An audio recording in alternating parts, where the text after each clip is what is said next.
آپ کے گھر سے اصلاح کی شروعات ہوگی، انشاءاللہ وہ بڑھتے بڑھتے بڑھتے بڑھتے بہت دور تک چلا جائے گا، وہ محلہ تک آئے گا، پھر وہ محلہ، پھر وہ شہر تک آئے گا، پھر ایک قصبے تک آئے گا، پھر شہر تک آئے گا، پھر پورے ضلع تک اس میں اصلاح ہو جائے گی۔ لیکن میرے دوستو اصلاح کیسے ہوگی؟ آپ نے سوچا، ہم نے غور کیا یا آپ نے غور کیا کہ اصلاح کو کیسے ہوگی؟ اصلاح کی فکر کیسے ہوگی ہمارے اندر یا آپ کے اندر؟ یہ بچے یہ بچیاں بگڑ رہی ہیں، یہ بچے بگڑ رہے ہیں، چاہے وہ موبائل کی وجہ سے ہو، چاہے ناچ اور گانے کی وجہ سے ہو، چاہے وہ دینی تعلیم حاصل نہ کرنے کی وجہ سے ہو، چاہے شادی یا بارات کی وجہ سے ہو، چاہے ڈھول تاشے کی وجہ سے ہو، چاہے بازار میں گھومنے کی وجہ سے ہو۔ اگر یہ بچے گھوم رہے ہیں، اگر یہ بچے دینی تعلیم حاصل نہیں کر رہے ہیں، اگر یہ بچے دین کی تعلیم سے الگ ہیں، تو میں ڈنکے کی چوٹ سے یہ کہہ سکتا ہوں، اگر آپ کے گھروں کے اندر اتنی ہمت نہیں ہے کہ آپ اپنے بچوں اور بچیوں کی اصلاح کر سکے، تو پھر آپ کیسے ماں اور باپ ہیں؟ اس سے پہلے آپ کو سب سے پہلے اپنی اصلاح کرنی ہوگی، سب سے پہلے آپ کو نماز پڑھنی ہوگی، سب سے پہلے آپ کو سنت رسول اللہ پر عمل کرنا ہوگا۔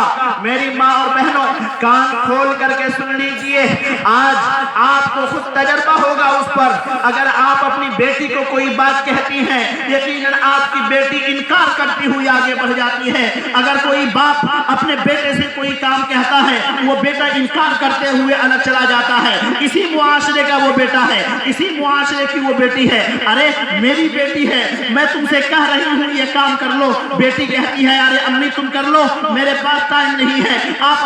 باپ اپنے بیٹے سے کہتا ہے بیٹا ذرا سے ایک سامان لا دینا، بیچارہ بوڑھا باپ اپنے گھر کے اندر تڑپ رہا ہے، مر رہا ہے، لیکن وہ بیٹا بات ماننے کو تیار نہیں ہے۔ یہ اصلاح معاشرہ ہے؟ یہ جو ہے اصلاح ہوگی؟ نہیں میرے دوستو، ارے یہ تو گناہ کبیرہ ہے۔ ماں اور باپ کے بات آپ نہیں مان رہے ہیں، ماں اور باپ سے آپ الگ ہو رہے ہیں، ماں اور باپ کو آپ ٹھکرا رہے ہیں، اور یہ سوچتی ہیں وہ بیٹیاں اور وہ بیٹے اور وہ نوجوان ساتھیوں، ذرا آپ بھی کان کھول کر کے سن لینا، کیا اس طرح سے آپ کی اصلاح ہو جائے گی؟ کیا اس طرح سے میری اصلاح ہو جائے گی؟ کیا اس طرح سے ہم اور آپ اپنے معاشرے کی اصلاح کر سکیں گے؟ ارے ذرا سا آپ اپنے معاشرے کی جتنی بھی برائی ہو رہی ہے، چاہے وہ شادی بیاہ سے لے کر کے مرن ہرن تک پر آپ غور کیجئے، افسوس ہوتا ہے ان غیر قوم کو اوپر نہیں بلکہ ان مسلمان قوم کے اوپر، کہ جس کو شریعت اسلامیہ نے انکار کیا ہے، جس کو شریعت اسلامیہ نے کہا ہے اے مسلمانوں تمہارا کھانا جائز نہیں ہے، اے مسلمانوں بارات لے جانا جائز نہیں ہے، اے مسلمانوں شادی بیاہ کے وقت، بچے کے رخصتی کے وقت سیدھا سادی رخصتی کرنے کی اجازت ہے، اس میں کوئی دوسری رسم کی ضرورت نہیں ہے۔ اگر آپ کوئی کام کرتے ہیں تو یہ بالکل شریعت اسلامیہ کے اندر ہم اور آپ دخل اندازی کرتے ہیں۔ آپ بتائیے اللہ ہمیں کیسے معاف کرے گا؟ اللہ آپ کو کیسے معاف کرے گا؟ آپ کے گھروں کے اندر اللہ کیسے برکت دے گا؟ ہمارے گھروں کے اندر اللہ کیسے برکت دے گا؟ آپ کے گھروں کے اندر اللہ کیسے برکت دے گا؟ محلوں کے اندر اللہ کیسے برکت دے گا؟ شہروں کے اندر اللہ کیسے برکت دے گا؟ ہم یہ کہتے ہیں ہم پریشان ہیں، ہمارا گھر پریشان ہے، ہمارا محلہ پریشان ہے، میرا بیٹا پریشان ہے، میری بیٹی پریشان ہے۔ ارے ہم نے سنت کو چھوڑا ہے، ہم نے نبی کے طریقے کو چھوڑا ہے، ہم نے حضور کے طریقے کو چھوڑا ہے، ہم نے قرآن کو چھوڑا ہے، ہم نے رسول اللہ صلی اللہ علیہ وسلم کے طریقے کو چھوڑا ہے۔ میرے دوستو تو کیا ہمارے گھروں کے اندر پریشانی نہیں آئے گی؟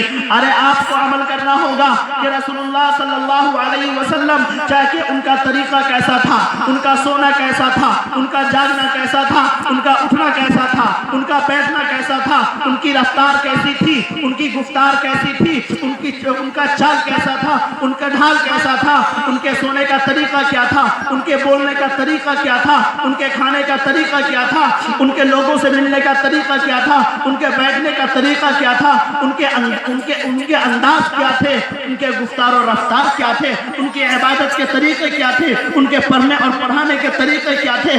میرے دوستو، آپ نے اس کو سیکھا نہیں اور آپ نے سیدھے اپنے گھروں کے اندر حکومت کرنی شروع کر دی۔ یقیناً آپ کا بچہ بگڑے گا، آپ سے اصلاح نہیں ہو سکے گی، اور آپ کا بچہ دینی تعلیم کی طرف نہیں آ سکے گا، آپ کا بچہ دین کی تعلیم کی طرف نہیں آ سکے گا، آپ کا بچہ علوم دینیہ سے آراستہ اور پیراستہ نہیں ہو سکے گا۔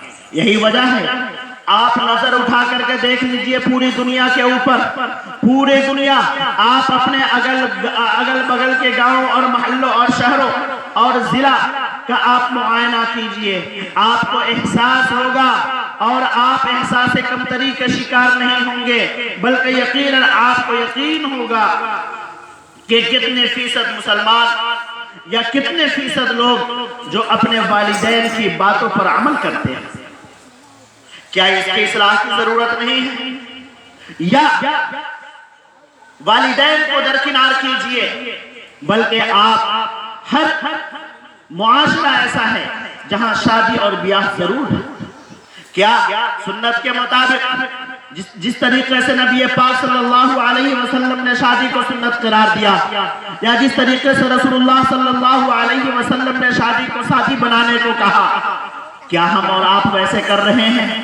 اگر نہیں کر رہے ہیں، آج یہ عزم کر لیں، جتنے چند لوگ یہاں بیٹھے ہیں یا جتنی ماں اور بہنیں میری باتوں کو وہ سن رہی ہیں، آپ یہ عمل کر لیں اور ان دل کے اندر اس باتوں کو بیٹھانے کی کوشش کر لیں، دل کے اندر اس باتوں کو بیٹھانے کی کوشش کر لیں کہ میرے دوستوں کہ جو باتیں ہوں گی دین کے مطابق ہم اس کو عمل کرنے کی کوشش کریں گے۔ کیوں؟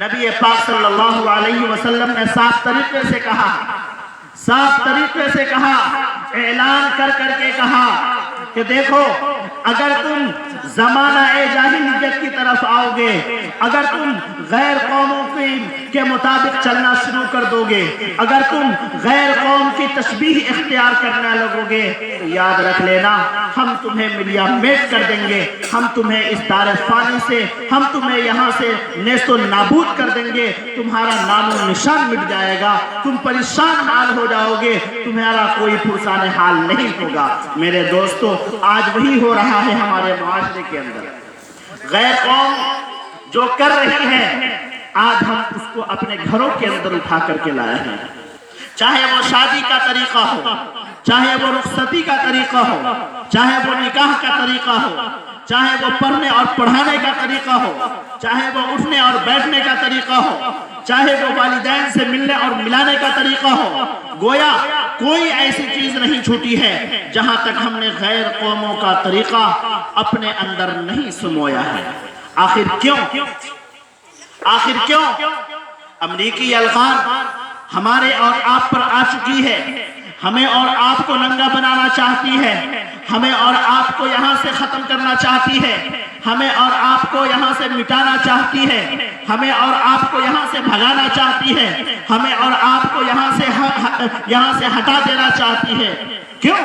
اس لیے کہ ہم نے اپنا طریقہ چھوڑ دیا ہے، ہم نے اسلام کو چھوڑ دیا، ہم نے قرآن کو چھوڑ دیا، ہم نے حدیث کو چھوڑ دیا، ہم نے رسول اللہ کے طریقوں کو چھوڑ دیا، ہم نے قرآن پڑھنا چھوڑ دیا، ہم نے حدیثیں یاد کرنی چھوڑ دی، ہم نے سنت رسول اللہ کو چھوڑ دیا، ہم نے رسول اللہ کے طریقوں کو چھوڑ دیا۔ میرے دوستو، تو ظاہر سی بات ہے ہمارے گھروں کے اندر پریشانیاں آئیں گے۔ آپ بچوں کو لے کر کے آتے ہیں، قاری صاحب ذرا سا پھونک دیجئے، قاری صاحب میرا بچہ بہت پریشان کر رہا ہے، مولانا میرے بچے کے لیے کوئی تعویذ بنا دیجئے، اس کو پڑھنے میں دل نہیں لگ رہا ہے، اسے پڑھنے میں طبیعت نہیں محسوس ہو رہی ہے۔ ارے کیسے دل لگے گا؟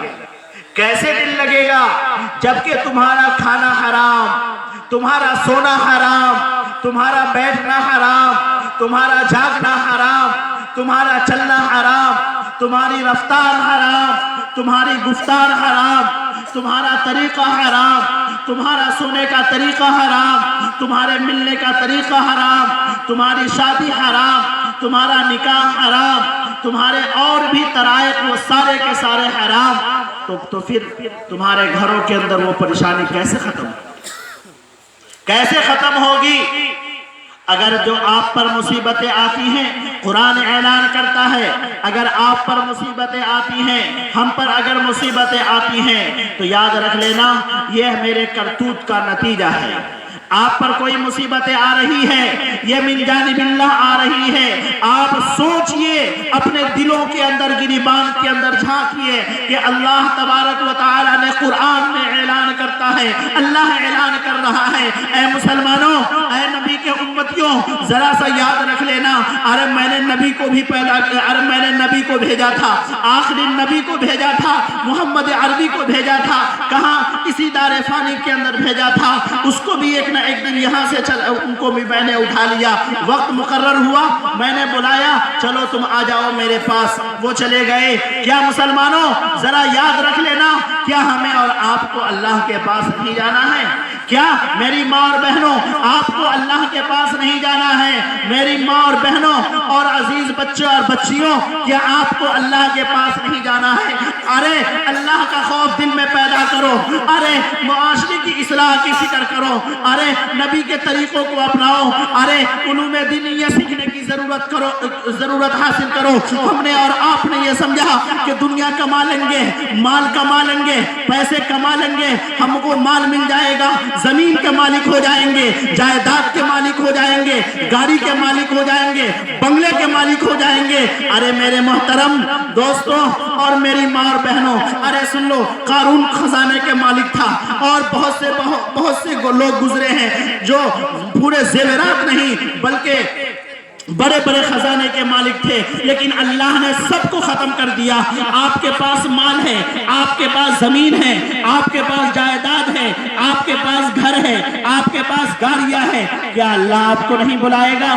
ارے سن لو، کان کھول کر کے سن لو، اگر اللہ نے آپ کو یہاں بھیجا، اللہ نے آپ کو یہاں پیدا فرمایا، چاہے وہ اس دنیا کے اندر ہو، چاہے وہ ہندوستان کے اندر ہو، چاہے وہ انگلستان کے اندر ہو، چاہے وہ افغانستان کے اندر ہو، دنیا کے کسی کونے کے اندر آپ ہیں، بشر بنا کر کے بھیجا، انسان بنا کر کے بھیجا، ایک مقصد کے تحت بھیجا۔ وہ مقصد کون سا ہے؟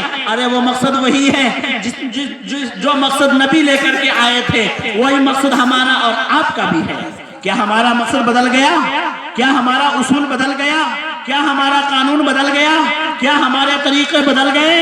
ارے ہم اور آپ بدل گئے، ہم اور آپ بدل گئے، ہمارے اور آپ کے بدلنے سے زمانہ بدل گیا، شہر بدل گیا، گاؤں بدل گیا۔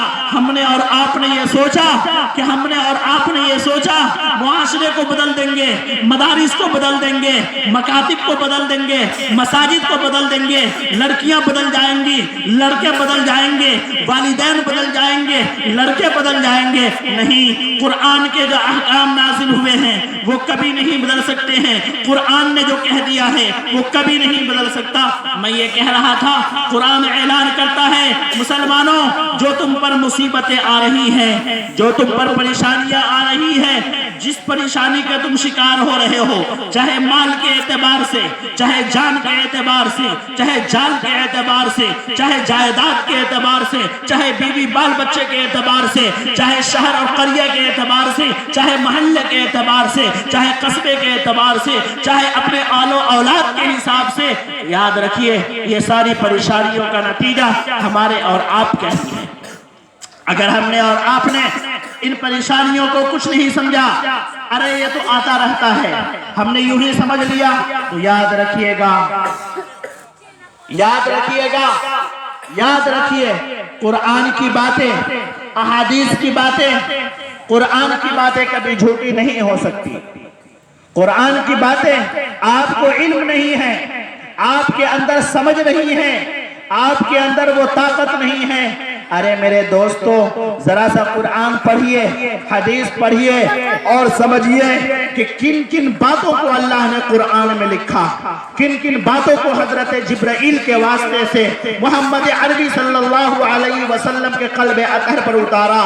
ہمارے امتی کو بتلا دینا ہمارے امتی کو بتلا دینا، ارے ہمارے امتی کو بتلا دینا کہ وہ فلاں کام کرے گا تو جہنم میں جائے گا، وہ فلاں کام کرے گا تو جنت کا مستحق ہوگا۔ اگر وہ دنیا چاہے گا، دنیا دنیا دنیا دنیا کرتا رہ جائے گا، اسے مجھے مقدر میں ہوگی وہی ملے گا۔ میرے دوستو، آج پورا معاشرہ چاہے وہ عورتوں کے اعتبار سے ہو، چاہے وہ مرد کے حساب سے ہو، چاہے وہ کسی کے بھی حساب سے ہو، یہ سارا کا سارا معاشرہ دنیا کے اندر ہے۔ ہر اعتبار سے چھوٹا چھوٹا بچہ بڑا ہوا، ہم نے اور آپ نے اپنے والدین کی رضامندی سے دلی اور بمبے کا رخ کرا دیا۔ ارے کیوں؟ پیسے کی لالچ سے تھوڑا سا بڑا ہوا، ہم نے اور آپ نے دلی اور بنگلور کا رخ کرا دیا، جا بیٹا کارخانے میں کمانا اور مجھے پیسے بھیجنا۔ ارے اگر آپ کے دل اور دماغ کے اندر یہ باتیں ہوتی کہ سنو بیٹا، نہیں مجھے قرض لے کر کے علم تمہیں حاصل کروانا ہو، مجھے کسی سے پیسے لے کر کے تمہیں علوم دینیہ سے آراستہ کرانا ہو، مجھے کہیں سے پیسے لے کر کے بھی تم کو علم پڑھانا ہو، تمہیں شکشا دینا ہو، تمہیں تعلیم دینی ہو، یقیناً میں تمہیں تعلیم دوں گا۔ لیکن جس ماں کے اندر، جس شوہر کے اندر، جس بیوی کے اندر، جس عورتوں کے اندر، جس لڑکیوں کے اندر دل کی دنیا سما گئی، گویا دنیا کی باتیں دل میں سما گئی، ارے مدرسے میں پڑھنے سے کیا ہوگا، اسکول میں پڑھنے سے کیا ہوگا، ارے جاؤ بمبے پیسہ کمانا۔ آج کل پیسے کا زمانہ ہے، بالکل صحیح بات ہے، پیسے کا زمانہ ہے، لیکن میرے دوستو، آپ کے مقدر میں جو ہوگا اللہ اس کو نہیں ٹالے گا۔ آپ